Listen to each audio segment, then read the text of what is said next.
My name is Kalen Mercer, and this is the hardest story I have ever told. He laughed when he hit me, right there in front of everyone, as if my pain was nothing more than a joke. The sound of his laughter stayed in my head all night, but by the next morning, that smile was gone. The same man who felt untouchable was suddenly facing consequences he never expected.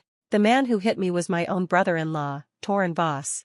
If someone had told me a year earlier that my wife's brother would be the person to publicly humiliate me, I never would have believed them. Torren was the kind of man everyone admired. He was successful, well-dressed, confident, and always knew the right thing to say. People respected him wherever he went. I was different. I lived a quiet life, worked hard every day, and tried my best to stay out of family arguments.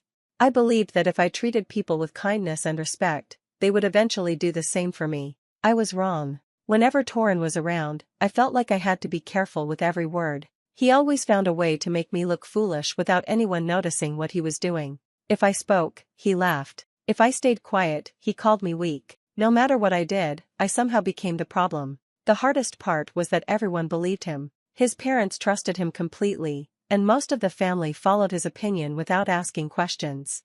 They saw him as honest and dependable. I was simply the outsider who had married into the family. That night, everything finally exploded. When Torren hit me in front of everyone, I could see people staring at me. Some looked shocked, but no one stepped in. They waited for me to fight back or lose my temper. I didn't. I stood there, trying to control my breathing. I looked at Torren as he laughed, then quietly walked away without saying a single word. Some people probably thought I was scared. The truth was much simpler. I already knew that my next move would matter far more than his punch. And by the time the sun came up the next morning, Torren would finally understand that actions always have consequences. Everything had started months before that night, though I didn't realize it at the time. At first, Torren's behavior seemed harmless. He would make little jokes about me that sounded funny to everyone else. If I arrived a few minutes late to dinner because of work, he would smile and say, "I guess being on time isn't important to Kalen." Everyone would laugh, and I would force a smile because I didn't want to create tension. After that, the jokes became more personal. If I brought a gift to a family gathering, Torren would say I was trying too hard to impress everyone. If I didn't bring anything, he would quietly mention that I never thought about others. Somehow, whatever I did became another reason for him to criticize me. I started noticing that people were looking at me differently. Small conversations would stop when I entered the room. Plans were made without inviting me. Sometimes I caught family members whispering before changing the subject as soon as I walked over. Brinley noticed it too. She asked me more than once if something had happened between me and her brother. I told her I had no idea why Torren treated me that way. She listened, but I could tell she was confused. Torren had always protected her growing up. She couldn't imagine that her own brother would purposely try to damage our marriage. One evening, her mother called and asked if we were having money problems. I was surprised because we were doing fine. She hesitated before saying that Torren had mentioned I was making risky financial decisions and hiding things from Brinley. That wasn't true. A week later, another relative asked why I had been looking for a new job. I had never said anything like that. Once again, the story had come from Torren. The lies were never outrageous. They were just believable enough to make people question me. Every rumor added another crack to the trust one had worked hard to build. I stopped feeling comfortable around the family. Instead of enjoying holidays and birthdays, I spent my time wondering what Torren would say next. The worst part wasn't what he said. It was watching good people slowly believe him without ever asking for my side. I kept hoping the truth would come out on its own, but with every gathering, it became clear that Torren wasn't going to stop. He wanted me to feel like I didn't belong, and little by little, his plan was working. A few days later, Torren announced he was hosting a private dinner to celebrate a major business deal. The whole family was excited. Brinley thought it would be a good chance for everyone to relax and spend time together. I wasn't sure, but I agreed to go because I didn't want to give anyone another reason to judge me. The dinner was held at a large house he had rented for the evening. Everything looked perfect. The food was expensive, the music was soft, and everyone seemed to be having a good time. For a while, I thought maybe things were finally getting better. They weren't. Torren stayed friendly at first. He greeted me with a smile and even shook my hand. It felt strange after everything that had happened, but I tried not to overthink it. As the evening went on, he slowly began putting me in uncomfortable situations. He asked questions about my work in front of everyone, then interrupted before I could finish answering. He joked that I always had an excuse for everything. His friends laughed, and some of the family joined in. Later, he started bringing up old stories that weren't even true. Every time I tried to explain, he spoke louder than I did. Before long, everyone was listening to him instead of me. I noticed he kept watching my face after every comment. It was like he was waiting for me to explode. I didn't. I stayed polite. I answered only when I had to. Most of the time, I simply stayed quiet and focused on Brinley. She looked embarrassed, but she still believed the evening would calm down. Instead, Torrin became more aggressive. He accidentally bumped into me while carrying a drink, spilling it across my shirt. He laughed and offered me a towel with a fake apology. I cleaned myself up and said it was fine. That seemed to bother him more than if I had yelled. The rest of the night followed the same pattern. Every few minutes, he found another way to test my patience. It became obvious he wasn't celebrating anything. He had invited everyone there to watch me fail. As guests started leaving, I thought the worst was over. I told Brinley we should head home too. Torrin stepped in front of me before I reached the door. The smile on his face was gone. His voice became cold, and I realized he wasn't finished with me. He had spent the whole evening trying to break my patience. Since that hadn't worked, he was about to do something none of us would ever forget. For a second, neither of us moved. I looked at Torrin, trying to understand what had just changed inside him. His face was filled with anger, but there was something else too. It was as if he had already decided how the night would end. He took another step toward me. "You've been pretending long enough," he said loudly so everyone could hear. "You think you can walk into this family and fool us?" I frowned. "I don't know what you're talking about." He didn't care about my answer. He pointed at me and kept talking, making one accusation after another. He claimed I had been using Brinley, lying to her parents, and trying to turn her against the family. None of it was true, but he didn't give me a chance to speak. The room became strangely quiet. People looked from him to me, waiting to see what would happen next.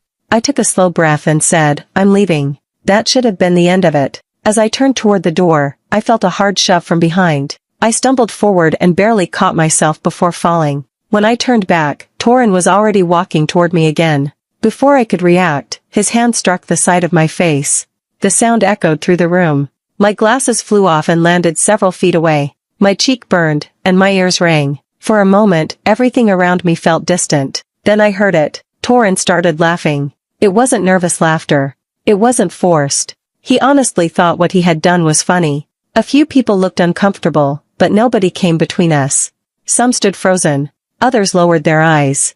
Brinley called her brother's name, but she sounded more shocked than angry. I bent down slowly and found my glasses on the floor. One of the lenses had cracked, and one arm was hanging loose. I held them in my hand for a moment before putting them into my jacket pocket. My face hurt, but I wasn't thinking about the pain. I was thinking about everyone who had just watched it happen. Not one person asked if I was okay. Not one person told Torrin he had crossed the line. I looked at Brinley. Tears had filled her eyes, but she couldn't find the words to stop any of it. I knew she was caught between her husband and her brother, and that broke my heart more than the slap itself. Without saying another word, I walked to the front door. Behind me, I could still hear Torrin making jokes, trying to get people to laugh with him again.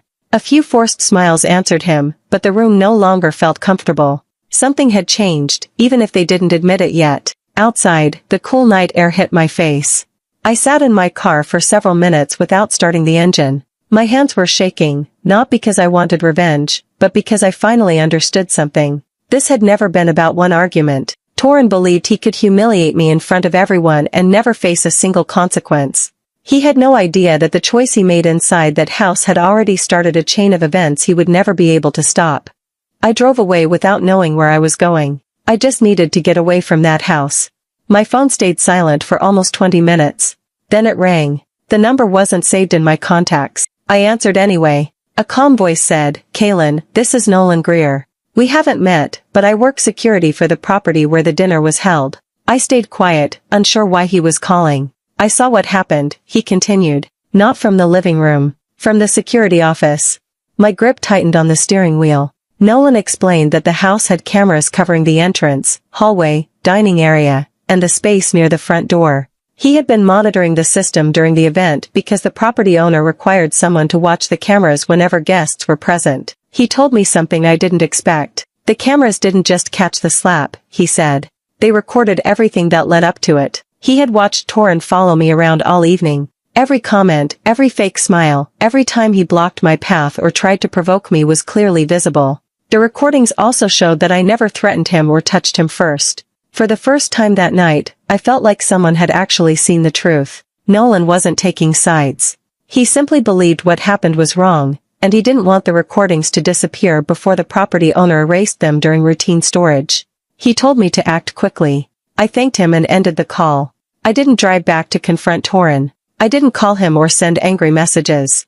I knew that would only make things worse. Instead, I searched for a local attorney who handled assault cases and called the emergency number listed on the firm's voicemail. Even though it was late, someone returned my call within the hour. The attorney listened carefully while I explained everything. Before I finished, she gave me one clear instruction. Do not contact him. Preserve every piece of evidence. The next morning, she immediately requested copies of the security footage before anything could be deleted. I also took photographs of my injuries, my broken glasses, and wrote down everything I could remember while it was still fresh. For the first time in months, I felt like I wasn't standing alone. The truth no longer depended on who people believed. It depended on what the evidence showed. The next morning, I woke up before sunrise. My face still hurt, and my jaw felt stiff when I tried to eat. My attorney called to let me know the property owner had agreed to save the security recordings. Nothing had been erased. A few hours later, she called again. The footage is exactly what Nolan described, she said. It tells the whole story from beginning to end. Hearing those words gave me a sense of relief I hadn't felt in a long time. Around noon, Brinley tried calling me several times. I wasn't ready to talk. I sent her a short message saying I was safe and that I needed some time. Not long after that, my attorney received another call. Torin's employer had been informed that an incident involving one of their senior managers had taken place at a company-sponsored celebration. Since several clients had attended the event, the company had to review what happened. The business couldn't ignore it. Later that afternoon, I learned Torin had arrived at work acting like everything was normal. He greeted coworkers, grabbed a cup of coffee, and joked with people in the hallway. He had no idea what was waiting for him. Before he could settle into his office, someone from Human Resources asked him to come to a private conference room. Inside were two company executives and a representative from the legal department. At first, Torin smiled and asked what the meeting was about. Then they played part of the security footage. The room became very quiet. The video showed him following me throughout the evening, trying again and again to provoke me. It showed me staying calm while he kept pushing. Then it captured the moment he shoved me and struck me without any threat from me. There was no missing context. There was no edited version. Everything happened exactly as it appeared. Torin tried to interrupt. He claimed the video didn't show the full story. He insisted I had been disrespecting him for months. One of the executives calmly replied, "We've watched the entire recording." His explanation ended there. For the first time, he couldn't talk his way out of the situation. His confidence disappeared because the facts no longer depended on his version of events. The same man who had laughed while humiliating me was now sitting in silence, realizing that the truth had reached people who judged actions instead of excuses. His world wasn't falling apart because of rumors. It was falling apart because of the choices he had made with everyone watching.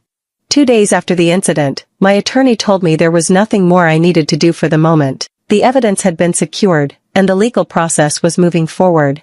I spent that time alone, trying to clear my head. That evening, Brinley came to see me. She looked exhausted. Her eyes were red, and she held her car keys so tightly that her hands were shaking. "I know everything now," she said quietly. I didn't answer right away. She told me the property owner had allowed the family to watch the full security recording. Nobody spoke while it played. There were no pauses, no arguments, and no chance for Torin to explain anything away. The video showed every moment from the time I arrived until I walked out of the house. Brinley said she noticed things she had never seen before. Torin kept following me from room to room. He interrupted every conversation I tried to have. He made sure I was never comfortable for more than a few minutes. Even when other people were talking, he always found a way to bring attention back to me. She lowered her head. "I should have seen it sooner," she whispered. I could hear the pain in her voice, but I also knew it couldn't change what had already happened. The rest of the family had reacted the same way. Her father admitted he had believed Torin without ever asking me for my side. Her mother cried after realizing she had repeated stories that weren't true. Even relatives who had laughed at Torin's jokes now understood they had been laughing at someone who was being deliberately humiliated. No one could deny what they had seen. The recording didn't just capture one violent moment. It showed months of tension coming to a final breaking point. Every false story Torin had told started to fall apart. Brinley looked at me and said, "I kept asking you to be patient. I didn't realize you were carrying all of this by yourself." I nodded slowly. "I wasn't asking anyone to choose sides," I replied. "I just wanted someone to ask what really happened." She started crying again. For the first time since we had been married, there were no excuses left between us. The truth was finally sitting in the room with us, and everyone had to face it. Some wounds heal with time. Others leave a reminder of the people who stood by and watched while they happened. That was something none of us could erase, no matter how sorry they felt now. A few days later, I received a message from an unknown number. "Please meet me. I need 5 minutes." I already knew who it was. I didn't answer. A few hours passed before another message appeared. "I'm sorry. Things went too far." Those words would have meant something if they had come before the security footage existed. Now they felt different. They sounded like someone trying to escape the consequences instead of someone accepting responsibility. The next afternoon, my attorney called. "Torin's lawyer has contacted me," she said. "He wants to know if you're willing to meet." I thought about it for a long moment. Finally, I agreed, but only if my attorney was present. The meeting took place in a quiet conference room at her office. When Torin walked in, he looked nothing like the man who had laughed at me. His suit was wrinkled, and the confidence he always carried was gone. He couldn't even look me in the eye at first. After a long silence, he finally spoke. "I made a mistake." I waited. He took a deep breath. I was under a lot of pressure at work. I had been drinking that night. Everything just got out of control. I listened without interrupting. Then he added, "The whole family was already tense. We both said things we shouldn't have." That was the moment I realized nothing had really changed. He still wanted to share the blame. He still couldn't admit that every choice had been his own. A few seconds later, he leaned forward. "If you drop this, I can fix everything. I'll tell everyone I was wrong. I'll make things right." I looked at him calmly. "You've had months to make things right," I said. "You chose not to." He rubbed his hands together and looked toward my attorney. I could lose everything. For the first time since I had met him, I saw fear in his face. Not fear of what he had done, fear of what it would cost him. I answered quietly. "When you followed me around that house, when you lied about me, when you hit me in front of everyone, you never stopped to think about what it would cost me." He had no reply. The room stayed silent. I stood up, letting him know the conversation was over. "I'm not doing this because I hate you," I said before walking to the door. "I'm doing it because the truth finally has a chance to matter." I left without looking back. Outside, I felt lighter than I had in months. I wasn't rescuing him anymore. For too long, I had believed keeping the peace meant accepting unfair treatment. That belief had nearly destroyed my self-respect. This time, I chose something different. I chose to let his actions speak for themselves, and I let the consequences follow the path he had created on his own. The weeks that followed were quieter than I expected. There were phone calls with my attorney, paperwork to review, and a few meetings I had to attend. None of it was exciting, but every step reminded me that real justice moves slowly. It doesn't happen in one dramatic moment. Torin's choices continued to catch up with him. His company placed him on leave while they finished their own investigation. Several business partners no longer wanted to work with him after learning about the incident. The reputation he had spent years building began to disappear, not because anyone was trying to ruin him, but because people had finally seen who he really was. I never asked for updates about his life. Whenever my attorney mentioned something related to his case, I simply listened and focused on what I needed to do next. Brinley stayed beside me through the process. Trust doesn't return overnight. We both knew that. There were difficult conversations that lasted for hours. She admitted she should have defended me sooner instead of hoping the problems would solve themselves. I admitted that I had stayed silent for too long because I didn't want to create conflict. For the first time in a long while, we stopped pretending everything was fine. We started being honest instead. That honesty slowly brought us closer again. Brinley also made a painful decision. She told her parents she needed some distance from the family until everyone accepted responsibility for what had happened. It wasn't about punishment. She simply needed time to heal without constant reminders of that night. I supported her decision. As for me, I returned to my normal routine. I went back to work, spent time with friends I had ignored during months of stress, and found peace in simple things again. I realized how much energy I had wasted trying to earn acceptance from people who had already decided not to trust me. I stopped chasing approval. That alone felt like freedom. One afternoon, my attorney called with the final update. The legal matter had been resolved. Torin accepted responsibility instead of dragging the case through a long trial. The outcome was official, and there was nothing left for me to prove. When I ended the call, I didn't cheer. I didn't feel victorious. I simply sat on my porch with a cup of coffee and listened to the quiet. It was the first peaceful afternoon I had enjoyed in months. Looking back, I understood something important. The slap had lasted only a second. The lies had lasted much longer. But neither of them would decide the rest of my life. People often think revenge is about making someone suffer.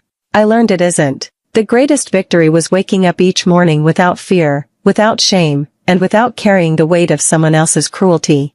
I had my name back, my peace back, and a marriage that was finally built on truth instead of silence. That was worth more than watching anyone fall. Several months have passed since that night. Life feels different now. Not because everything became perfect, but because I finally stopped carrying burdens that were never mine to begin with. Brinley and I moved into a new home across town. We wanted a place that wasn't filled with painful memories. It wasn't a huge house, but every room felt peaceful. For the first time in a long while, home truly felt like home again. Her parents reached out more than once. They apologized without making excuses. I could see their regret was genuine. I accepted their apology, but I also understood that forgiveness and trust are not the same thing. Trust takes time, and some parts of it never fully return. As for Torin, I haven't seen him since our meeting at my attorney's office. I don't know where life has taken him, and I no longer wonder. Thinking about him doesn't help me move forward. Letting go does. Sometimes people ask how I stayed so calm after everything that happened. The truth is, I wasn't calm inside. I was hurt, disappointed, and angry. There were nights when I couldn't sleep because I kept replaying every moment in my mind. But I also knew that one bad decision from me could have erased the truth and turned me into the person everyone already believed I was. Choosing self-control wasn't easy. It was the hardest thing I have ever done. Looking back, I realized the slap wasn't the deepest wound. The hardest part was watching people I cared about believe lies without giving me a chance to speak. That kind of betrayal stays with you longer than any bruise. Still, I refuse to let that pain control the rest of my life. Now I spend my time with people who value honesty instead of rumors. I no longer waste energy trying to convince everyone to like me. The people who truly matter will judge me by my actions, not by someone else's story. When I think about that night, I don't remember Torin's laughter as much as I remember the lesson it taught me. Character is revealed when life becomes unfair. Anyone can do the right thing when life is easy. The real test comes when someone tries to break you. Torin believed one moment would define me forever. He was wrong. His laughter faded quickly. The truth didn't. And in the end, keeping my integrity was the one thing no one could ever take away from me.